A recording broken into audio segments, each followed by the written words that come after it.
Loading grain. It was a very busy time in Big City Port. There was a lot of work to be done. Star Tugs and Zit Stacks were steaming around at top speed, almost running into one another as they hurried about their work. "Shuri!" cried Sunshine as he dodged past Alice Seaplane, causing her to rock to and fro in his wake. Arjai, come over here," shouted 10 Cents.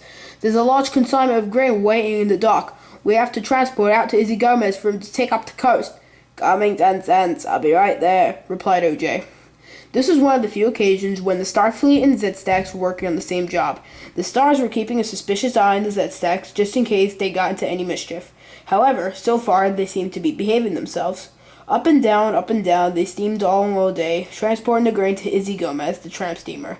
With each load, he sank lower into the water, groaning slightly each time. By the afternoon, the tugs was nearly finished. They were just waiting for Scuttlebutt Pete, who had a crane working with him to finish the loading last of the barges. The tugs jostled with one another, hoping to be the first to have his barge filled so they can get away. Warrior, one of the Star Tugs, was at the front. "Hey, stop pushing! Wait until I'm finished!" he shouted, but the other tugs took no notice. Zorin, leader of the Z-Stacks, steamed up and clipped Warrior on his side, pushing him forwards. "What are you doing?" cried Warrior as he swung around. The grain, which had been meant to fill Warrior's barge, poured out of the crane bucket straight down on top of Warrior, completely smothering him. "What's going on?" yelled Scuttlebutt Pete. "I'm sorry, Warrior. I couldn't help it. I already released the lever before he moved." He sounded quite angry, and he was worried the tugs would think he'd done it on purpose. Warrior was choking and spluttering, unable to get his breath. "It's not my fault.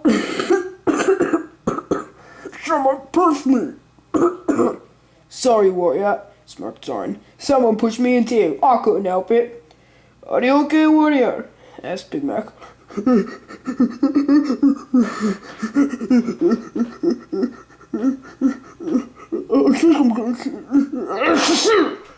Warrior gave an enormous sneeze, and as he did so clouds of grain flew off him and landed all over the nearest tug, which just happened to be Zorin. "Sorry, Zorin. I couldn't help it," grinned Warrior, feeling much better.